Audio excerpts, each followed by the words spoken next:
Hello. Hello. हाँ जी, बोलिए। कौन हेलो। कौन बोल रहे हैं? राम राम राम जी। राम राम राम राम।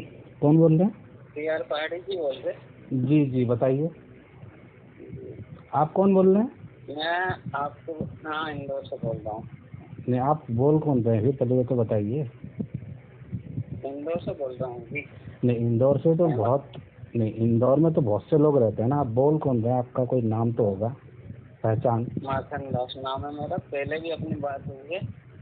अच्छा अच्छा अच्छा, जी हाँ, बोलिए जी बोलिए। जी बिल्कुल। मैं आपको गुरु बनाना चाहूँ नहीं, हम तो इस कुछ शंकाएं हैं मेरे, आप नहीं नहीं समाधान मैं करोगे? नहीं, पहले वो बात सुनो। आपने एक बात कही कि मैं आपको गुरु बनाना चाहता हूँ। मैं इस लायक का नहीं हूँ कि मैं हाँ, आपको अपना आप शिष्य नहीं बना हो, सकूं। लेकिन आप कहीं भी तो ले जाओगे किसी भी गुरु का, तो आप मार्गदर्शन करोगे कि वो फलाना गुरु सही है, उनके पास चले जाओ, ये चले जाओ, वो शंका समाप्त कर देंगे या कुछ। तो हाँ, आप से कुछ शंकाएं चलिए, हम तो कर आपकी सकते हैं। ठीक है, आपकी शंका का समाधान करने की हम भरपूर कोशिश करेंगे। अभी आप किन से जुड़े हैं? जी, अभी आपके गुरु कौन है? अभी हमारे गुरु संत रामपाल जी महाराज हैं। उनमें क्या कमी नजर आई फिर आपको? नहीं, कमी उनमें नजर नहीं आई है, अच्छा। लेकिन हम आप कमी को बता रहे। आप अगर हम आपको गुरु बना आपके अनुसार अगर चलना चाहें, हमने तो कभी नहीं कहा आपसे कि कुछ नहीं, आप निकाल से रहते हैं तो आपसे कुछ हमारे सवाल है उनके जवाब दे पाएंगे कि आप? बिल्कुल भरपूर कोशिश करेंगे, बताइए। जी, ब्रह्मा विष्णु महेश दुर्गा जी और इनमें से भगवान कौन है? आप अगर हम भक्ति करना चाहें तो किसकी कर सकते हैं? आप इष्ट रूप में किसको मानते हो? उनकी भक्ति करिए, क्योंकि तो ये तो चार पांच भगवानों में चार भगवान पांच एक ही होता है ना। 4-5 भगवान नहीं हुए ना, ये एक ही परम पिता परमेश्वर के 5 स्वरूप हैं: ब्रह्मा विष्णु महेश भगवती और गणेश। 5 रूप है। हाँ, अवतार हैं ये, इनके ये रूप हैं। ये निग्रह, एक है संहार, एक है पालन और निग्रह और विग्रह, और एक विनाश करता। अच्छा, एक मार्ग देते हैं मतलब। हाँ, तो विनाश तो होगा ना, सृष्टि का विनाश तो होगा ना। जब भगवान ही मानने लग गया तो हमारा हमारा साथ कौन देगा? क्यों, क्या गीता में क्या गलत लिख रखा है कि वही ईश्वर पालन करने वाला, वही ईश्वर संहार करने वाला है? अच्छा ठीक है। दूसरा क्वेश्चन मेरा ये है कि परमात्मा को वेदों में शुद्ध स्वरूप बताया गया है। क्या बताया गया? तो ये शुद्ध स्वरूप, हाँ हाँ हाँ। मतलब शुद्ध आचरण, शुद्धता मतलब। हम्म। तो इनमें से तीनों भगवान शुद्ध स्वरूप है? ईश्वर एक है, इनके रूप हैं ये साकार। ईश्वर क्या है? ईश्वर जब सर्वप्रथम निराकार से जब साकार में आता है तो ब्रह्मा विष्णु महेश के रूप में आते हैं। ठीक है। ईश्वर का ना रंग है, ना रूप है, ना नाम है। अगर ईश्वर का फिर हम क्या करें? अगर ईश्वर का नाम होगा तो नाम रखने वाला भी तो कोई होगा ना, तो उससे बड़ा। समझते हैं इस बात को? फिर हम भक्ति करेंगे तो फिर किसके पास जाएंगे? तो किसको इष्ट मानते हो आप? आप सिर्फ एक ईश्वर को मानिए ना। हे परमपिता परमेश्वर, हम तेरी भक्ति करते हैं। बोलते हैं कि ये कौन हमारा, मतलब हम भक्ति कर रहे हैं। आप बता रहे हो एक तरफ निराकार और एक तरफ साकार बता रहे हो। मैं नहीं बता रहा हूँ, मैं नहीं बता रहा हूँ, वेद और गीता बता रही है। जी, गीता को नहीं मानते हो आप? मानते हैं। 12वें अध्याय का श्लोक 1 से लेकर 4 तक पढ़िए। क्या लिखा है उसमें? अर्जुन ने जब पूछा, एक सगुण आप और एक निर्गुण, इन दोनों की भक्ति, कौन सी भक्ति सुगम है? तो भगवान श्री कृष्ण ने श्लोक 2 में बोला, मेरी भक्ति सुगम है, सगुण की भक्ति सुगम है और तुम उसको ही प्राप्त होगा। और निर्गुण की भक्ति निर्गुण निराकार की भक्ति थोड़ा कठिन है, क्योंकि वो अव्यक्त है, मतलब कि वो दिखाई नहीं देता है। और अव्यक्त की भक्ति भी करेगा तो तब भी मुझे ही प्राप्त होगा, कहा अव्यक्तम। अब या तो गीता झूठ बोल रही है या तो रामपाल जी झूठ बोल रहे हैं, बताइए। तो दूसरा हमारा ये कि हम भक्ति करके गए। नहीं, पहले तो इसको क्लियर कीजिए कि आपके गुरु ने कहा कि सिर्फ ईश्वर साकार है, पर गीता कह रही कि साकार और निराकार दोनों है। गुरु जी ने नहीं कहा, वेद बता रहे हैं। गीता झूठी है, गुरु जी ने नहीं कहा, वेद में लिखा है। वेद में तो निराकार भी लिखा है, वो ईश्वर दिखाई न देता हुआ सब तरफ विचरण करता है, बताइए। वेद में तो दो प्रभुओं की परिभाषा ही बताई गई है। वेद में सिर्फ एक, मेरे पास वेद तो सारे ही है, मैं तो आपको बता दूंगा। तो बताइए कहाँ पर को लिख रखा है, कौन दो प्रभु के बारे में बताइए वेद में कौन सी जगह पे लिखा है? एक खाने वाले का है, एक ना खाने वाले का। कहाँ पर को बताइए तो सही, आप मुझे मंत्र संख्या बताइए जो। और मंत्र संख्या तो अभी मेरे पास वेद तो है नहीं, ठीक है। और हम बताएं, आप हमारी शंका का समाधान कीजिए। नहीं, शंका का समाधान तो मैं कर ही रहा हूँ, साथ में मैं ये भी तो पूछ रहा हूँ कि जब गीता जब कह रही है कि वो निराकार भी है साकार भी है, क्योंकि शुरू में तो निराकार ही हुआ ना, कि क्या अचानक से प्रकट हो गए? निराकार का अर्थ होता है जिसका कोई आकार ना हो, ठीक है। अगर निराकार ईश्वर निराकार नहीं होगा तो सर्वत्र कैसे व्याप्त होगा, ये बताइए आप। वो तो एक देशी हो गया ना, अगर साकार है तो बहुदेशीय कैसे हो जाएगा, बताइए। निराकार तो सूर्य का प्रकाश भी है, तो सूर्य तो बिना प्रकाश हो सकता है? सूर्य के बिना कैसे प्रकाश होगा, ये बताइए मेरे को। जब सूर्य का जब आपको सूर्य का प्रकाश चाहिए होगा, आप बताइए। निराकार है तो क्या चीज है? वो तो लाइट है, वहाँ क्या करेंगे लाइट में जाके? वो ना प्रकाश स्वरूप बोला ना, फिर वो तो भगवान चाहिए ना। तो भगवान चाहिए, तो जब निराकार होगा तो तभी तो सर्वत्र व्याप्त होगा। अगर साकार होगा तो सिर्फ एक ही देशीय तो रहेगा ना वो। सर्वत्र व्याप्त तो वो साकार होके भी रह सकता है। कैसे बताइए। उसका निवास स्थान बताया हमारे। तो निवास स्थान तो उधर बताया है। निवास स्थान तो चलो आपके गुरु ने बताया कि हमारे हृदय में है जी, ठीक है। और जो ये पत्थर है, जो ये पेड़ पौधे हैं, इसमें इनमें उनकी दृष्टि नहीं है क्या? इनमें ईश्वर नहीं है। कण कण में ईश्वर है बोला, कण कण में कैसे होगा? उसके पास तो हृदय ही नहीं है, फिर तो कण कण में तो हृदय कहाँ से आया? हृदय तो है नहीं, तो उसका वहाँ तो पत्थर को भगवान मिल जाएंगे।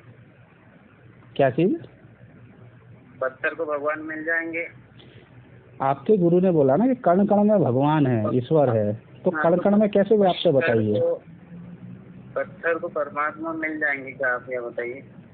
देखो मेरे सवाल के उत्तर में आप सवाल कर रहे हैं। वही तो बोल रहा हूँ, कण कण में व्यापक का मतलब ये नहीं कि पत्थर में भगवान घुस के बैठे हैं।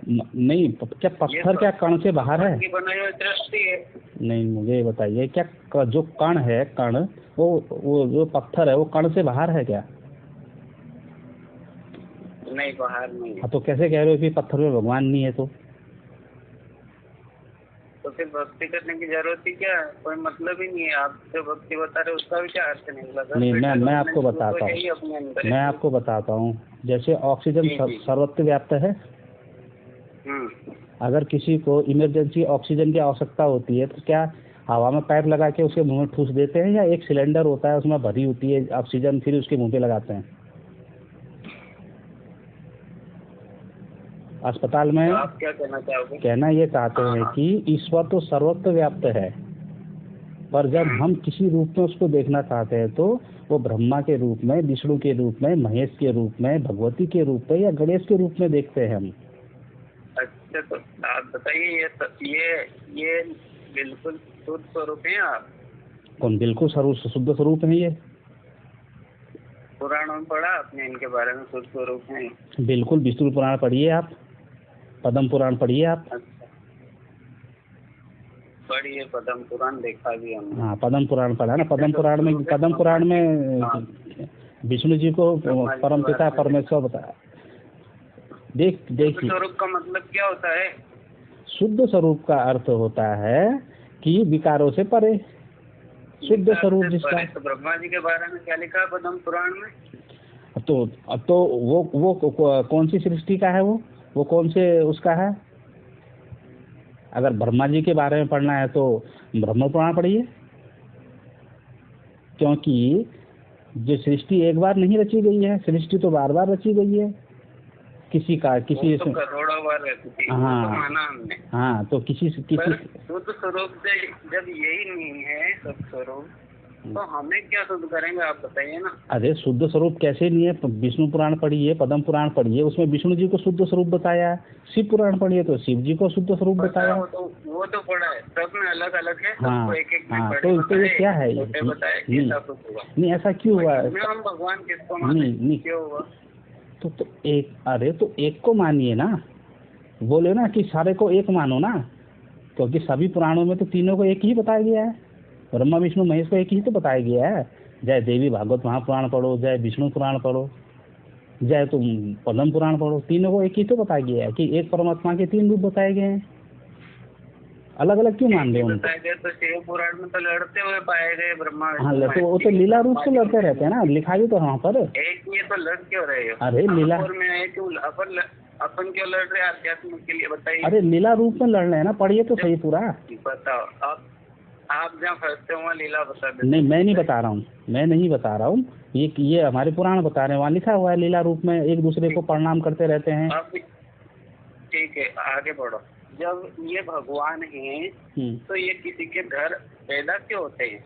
ये तो अपने बच्चों के ही बच्चे बन गए फिर। नहीं, क्यों? क्या ईश्वर क्या जन्म नहीं ले सकता? क्या वो तो हर कुछ कर सकता है। अगर ईश्वर ही बाधित हो जाएगा तो फिर हमारा पिता ही है ये, तो हमारे घर पे पैदा हो गए, बताओ क्यों? जब तो हमारे पिता कहाँ थे? हमारे बेटे हो गए। नहीं, एक चीज मुझे बताइए, आप जिसको परमात्मा मानते हैं, क्या आपके परमात्मा भक्त वत्सल्य है? मतलब कि भक्त की हर एक इच्छा पूर्ण करने वाले हैं? हाँ है।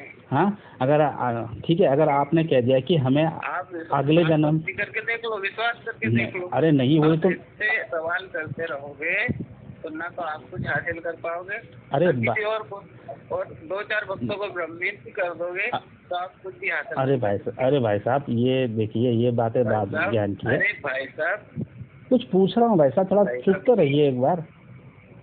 जी, आपने बोला कि जो आपके परमात्मा हो भक्त वत्सल्य है, सबकी वो भक्त की हर एक मनोकामना पूर्ण करते हैं। अगर आपने कह दिया कि मुझे आपको पुत्र रूप में देखना है, तो क्या वो पूरी करेंगे आपके परमात्मा? तो आप मेरी शंकाओं का समाधान करो पहले। नहीं, मैं वही तो समझा रहा हूँ आपको। मैं आपसे शिष्य बनना चाहता हूँ। नहीं, आप जो आपके जो गुरु हैं मेरी शंकाओं। अरे वही तो मैं समझाना, अरे मेरे भाई, वही तो मैं समझाना चाह रहा हूँ इसी माध्यम से कि जो ईश्वर होता है वो करुणामयी होता है, भक्त वत्सल्य होता है, भक्त की हर एक इच्छा पूर्ण करता है। भगवान राम को पुत्र रूप में किसने मांगा था? हाँ, किसने मांगा था? जब शत्रुपा, सुनो, अरे भाई साहब सुनो तो, अरे बात तो सुनो यार। जी बोलिए। शत्रुपा, और उसने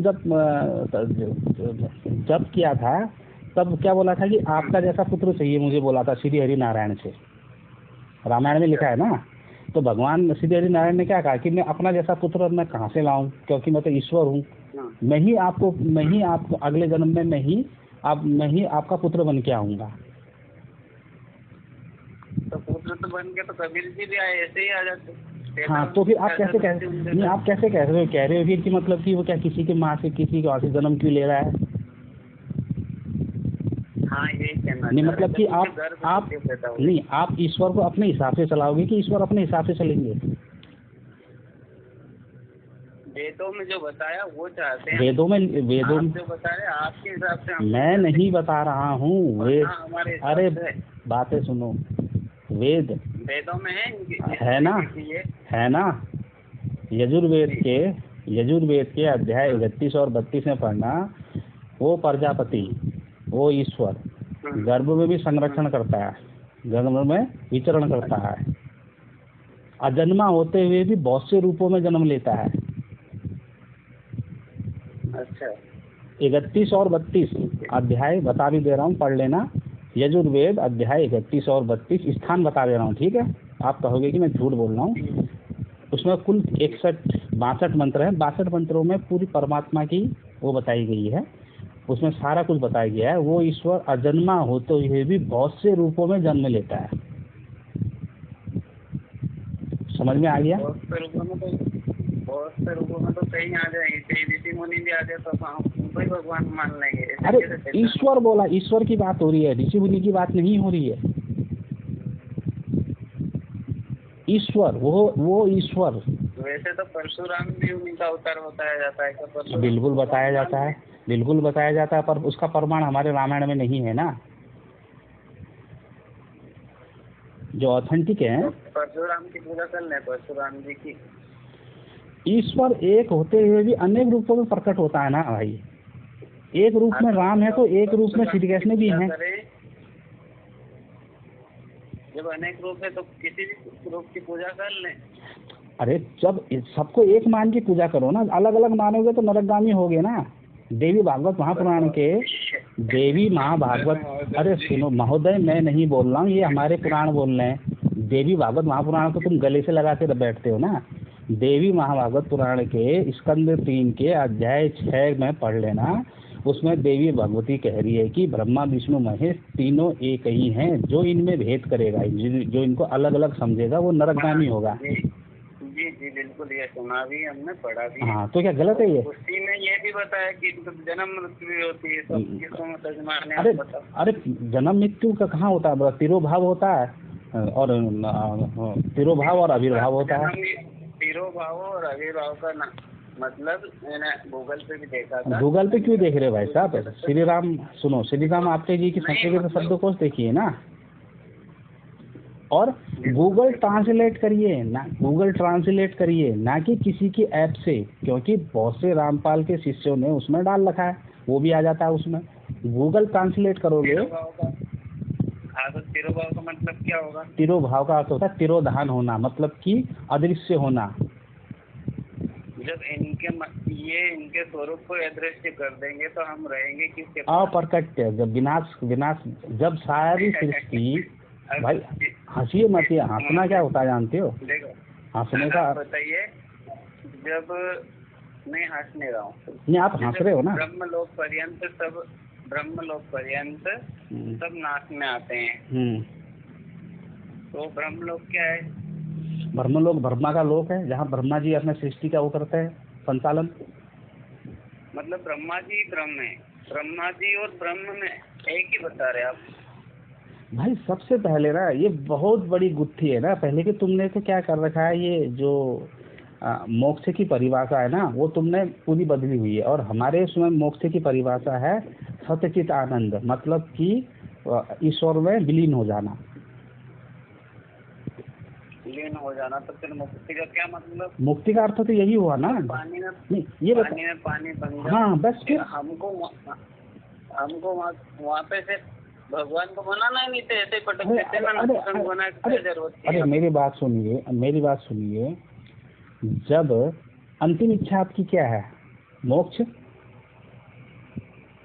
हासिल करेंगे तो आप ये कहना चाह रहे हो कोई भी इच्छा नहीं होना चाहिए? हाँ तो फिर इच्छा कैसे रह रही है? हो जाओ, पेड़ पौधे या पत्थर पड़ाओ, ऐसे बन जाओ। आपको कहने का उद्देश्य मैंने तो ये नहीं कहा कि पेड़ पौधे बन जाओ। कहना चाह आपको कहने का उद्देश्य ये एक पत्थर की तरह बिल्कुल नहीं। आप मेरे भाई साहब, आप मेरे मुंह में ये शब्द नहीं डाल सकते ना अपने।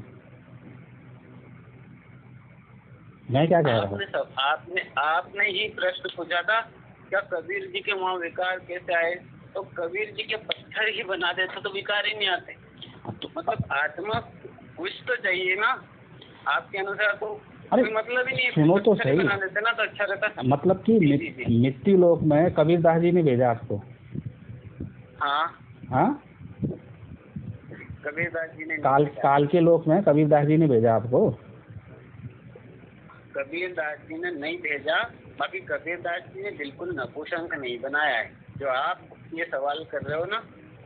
तो इसका वहाँ विकार कैसे? अरे जवाब, चलो ठीक है, चीजें वहीं से आई है। इसका जवाब तो दीजिए। चलो ठीक है, ठीक है। विकार जो ये गुण है, 3 गुण हैं जो। विकारहीन का मतलब क्या होता है? आप बताइए। विकारहीन का मतलब यही होता है कि हमें मतलब कुछ भी आसक्ति ना हो। नहीं, हाँ बिल्कुल। तो फिर उससे तो पत्थर अच्छा है। बिल्कुल। तो फिर पत्थर ही रहते तो बढ़िया रहता। आत्मा और पत्थर में फर्क है ना भाई। अरे महोदय जी, आप जो सवाल कर रहे हो ना, ये बिल्कुल अनर्गल है। नहीं भाई साहब, आप कैसे कह रहे हो? लगा के ये बताते ना अनर्गल सवाल। मुझे नहीं, इसी के लिए देखिए, सबसे मुझे बुरी बात यही लगती है आप लोगों की, जिस सवाल का जवाब ना हो अनर्गल और बेतुके सवाल बोलते हैं ना आप। तो फिर ये सवाल मतलब आप ये चाहते हैं कि बिल्कुल हमको बना देते नपुंसक। अरे नपुंसक की तो कोई इच्छा ही नहीं, मतलब अरे बात तो सुनो, पत्थर में कोई विकार ही नहीं। अरे यार मेरी बात तो सुनो, सतलोक में भी तुम नपुंसक ही थे। तुम्हारे ज्ञानगंगा बोल लिए कि वहाँ कोई मतलब कि तुम्हारे गुप्तांग नहीं थे। नहीं तो आप क्या चाहोगे? आप क्या बोलोगे कि वहाँ ऐसे पानी में पानी बन गया, हो गई मुक्ति? मुक्ति का अर्थ नहीं। अब तुम्हें अंतिम इच्छा तुम्हारी मुक्ति है, मुक्ति के बाद कौन सी इच्छा रह गई ये बताइए मेरे को। आप बताइए, भक्त प्रहलाद जी की मुक्ति कैसे हुई और कहाँ है वो अभी वर्तमान में? भक्त प्रहलाद जी स्वयं एक देवतुल्य देवता है, ठीक है। भक्त प्रहलाद क्या है? एक देवता है। तो हर मनुष्य देवता है। नहीं, सिद्ध करिए कैसे? हर मनुष्य देवता है, सिद्ध करिए ना। बताते हैं हमारे शास्त्र। कहाँ पर लिखा बताइए मुझे। मनुष्य शरीर पाने के लिए देवता भी लोग। अरे भाई जो ये चर्चा चल रही है ना, ये जो चर्चा चल रही है, अरे जो ये चर्चा चल रही है ना, दूसरे वे पे ना ले जाइए, ठीक है। भगवान श्री कृष्ण ने गीता में कहा कि तीनों गुणों से जिसका योग सिद्ध हो जाता है, जो मतलब सिद्धि को जो योग जैसा योग मतलब जो मतलब कि एक मुक्ति पाना चाहता है, जो उसके क्या लक्षण क्या होते हैं, वो तीनों गुणों से परे होता है। रजगुण, तमगुण, सतगुण। और तीनों गुण क्या है? तीनों गुण है ना हमारे अंदर, है ना तीनों गुण हमारे अंदर। जब तक हम गुणों से लिप्त रहेंगे तब तक हमें मुक्ति नहीं मिलेगी ना। मतलब क्या चीज है ये? गुण क्या है? तुम संतान उत्पन्न कर रहे हो, हाँ? संतान से मोह है। मोह है। हाँ मोह है। मोह क्या है? ये गुण है ना। गुण है। हाँ, मन में तुम्हारे ये इच्छा जागृत होती है कि मैं आने वाले समय के लिए धन एकत्रित करूं। कौन करता है ये? कौन करवाता है? ये तो सब करते हैं ना हम लोग ना। मतलब कौन करवाता है आपके अनुसार? कौन करवाता है? गुण कराते हैं। गुण जो प्रकृति से हमको प्राप्त हो रहे हैं, गुण वो करवाते हैं हमको। तो प्रकृति तो भगवान है ना, हमारी मतलब हमारे लिए, हमारे अच्छे के लिए ही करती है, तो हमको क्यों देती है वो ये गुण? उन्होंने तो कभी नहीं कहा कि तुम गुणों से लिप्त हो जाओ। हाँ, हम तो खुद भगवान श्री कृष्ण बोल रहे हैं ना कि एक मनुष्य खुद प्रकृति। अरे हम अपना तर्क नहीं दे सकते ना, हम परमाणु का तर्क देंगे ना। गीता में कह रहे हैं श्री कृष्ण भगवान ना कि प्रकृति इनसे रिश्ता नहीं जोड़ती है, और जबकि मनुष्य प्रकृति से रिश्ता जोड़ लेता है कि ये शरीर मेरा है, मैं इसका मालिक हूँ, ये शरीर मेरा है, जबकि तेरी पहचान आत्मा से है। ये तो भगवान नहीं कर रहे आपके। हाँ, तो फिर आपके ब्रह्मा विष्णु माया थे ना, ये इनको भी मोह है। पार्वती के चक्कर में 10,000 वर्ष तक लटकते रहे थे। तो साकार रूप में आए हैं ना। बताओ यार मोहते, भगवान के ये गुण होते हैं, ये तो लक्षण होते हैं। नहीं, साकार रूप में आए हैं ना भाई साहब वो। तुम्हें क्या लगता है कि ईश्वर मतलब क्यों हमारे हिसाब से चलेगा कि ईश्वर सिर्फ यही कर सकता है, सिर्फ और बाकी नहीं कर सकता? ईश्वर को तुम बाधित कर दोगे तो ईश्वर कहाँ से रह गया? ईश्वर सर्वशक्तिमान है, सब कुछ कर लेने वाला है, तो इसके अंदर सब कुछ में ये भी तो आ गया ना कि वो रो भी सकता है। आम जीवों का राजा ही हम जैसे व्यवहार करेगा तो हम क्या करेंगे बताओ। हमारा राजा ही हमारे सामने ये कर्म कर रहा है तो हम क्या करेंगे बताओ। हमारा क्या दोष है, हम भी यही करेंगे। मेरी बात सुनिए, फिर हमारा क्या दोष, हमको लेना चाहिए हमको। सुनो भाई ना, अरे सुनो ना, मेरी बात सुनो। हम मनुष्य है, ठीक है। हाँ। हमें पता नहीं है कि आगे क्या हो रहा है, ये कैसे हो रहा है, ये क्यों हो रहा है, पर ईश्वर को पता है जो साकार रूप से आ रहा है। यही पूछना चाहा था। ये आपको कबीरदास जी के जो बारे में बोल रहे हो ना, ये आपको मैं ये उत्तर दे रहा हूँ इसका, कि हम मनुष्य, हमारी बुद्धि यहीं तक सीमित है। आप जो बोल रहे हो ना, काल को क्यों उत्पन्न किया, उसको ये क्या, इसका सवाल आपको इसी में समझ लो आप। नहीं, बताइए, जवाब दीजिए कि काल को क्यों उत्पन्न किया। मनुष्य बुद्धि है और आप पहले 3 गुणों से ऊपर उठोगे जब पता चलेगा। नहीं, यही 3 गुणों में घिरे हैं। 3 गुणों में तो आप भी घिरे हो। ब्रह्मा विष्णु महेश दुर्गा जी, इससे ऊपर कुछ दिख ही नहीं रहा, तो ये 3 गुणों में ही घिरे। अरे भाई साहब, आपको ब्रह्म का ही नहीं पता, ब्रह्म को और ब्रह्मा जी को एक बता। अरे थोड़ी देर चुप रहेंगे आप। जी बिल्कुल। आपने अभी क्या कहा कि तुम्हें कुछ पता नहीं है, तुम 3 गुणों में लिप्त हो, ठीक है। ये भाई, ये जो डायलॉग है ना, ये आपके प्रश्न का उत्तर दे रहा हूँ। नहीं दिया ना आपने उत्तर। जो आप फोन लगा के नाम दान सेंटर पे ना, नहीं, ये आपसे इतने तर्क वितर्क करेंगे ना भगत जी क्या। अरे इतने, मैं क्या बोल रहा हूँ कि ये उत्तर नहीं हुआ ना आपके। आप मेरे प्रश्न के उत्तर में आप मेरे से प्रश्न कर रहे हैं, मुझे उत्तर दीजिए ना उसका, कि जब कबीरदास जी त्रिकालदर्शी थे। मुझे तो आपसे प्रश्न पूछना है। आपने मेरे से इतने क्वेश्चन पूछे। नहीं, कौन है आप? अरे मेरी बात सुनिए। मैंने आपने मेरे का समाधान नहीं करोगे तो। अरे बात तो सुनिए पहले यार, तुम बोलते बहुत तो सुनते कम हो। मैं ये बोल रहा हूँ कि आपने 6-7 क्वेश्चन मेरे से पूछ लिए, मैंने एक भी सवाल के जवाब में मैंने आपसे कोई प्रश्न नहीं किया, मैंने उनके उत्तर दिए। आप देने नहीं आया हूँ आज आपसे सुनो तो सही। आया हूँ। अरे पूरी बात सुनिए पहले। मुझे संतुष्टि हो कि आप, अरे पहले भगवान पूरी बात तो सुनिए यार, तुम पूरी बात सुनते हो नहीं। मैं ये कह रहा हूँ कि आपके सवालों के जवाब में मैंने आपसे कोई प्रश्न नहीं किया। जब मैंने कोई प्रश्न किया तो आप मेरे से उल्टा प्रश्न करने लगे, ये सबसे गलत बात है। तो प्रश्न तो नहीं, प्रश्न में उत्तर देने नहीं आया आपसे। अगर आपसे उत्तर लेने ही आया हूँ, मैं जानने आया हूँ कि आप भगवान को क्या बता रहे हो। भगवान सवाल तो करूँगा, जवाब तो करूँगा। तो नहीं, आपने बोला ना कि मैं नहीं ये कृष्ण जी अर्जुन के ज्ञान दे रहे थे, कितने तर्क वितर्क किए। सुनो तो सही। मैं अरे अभी इसमें भी हम आएंगे।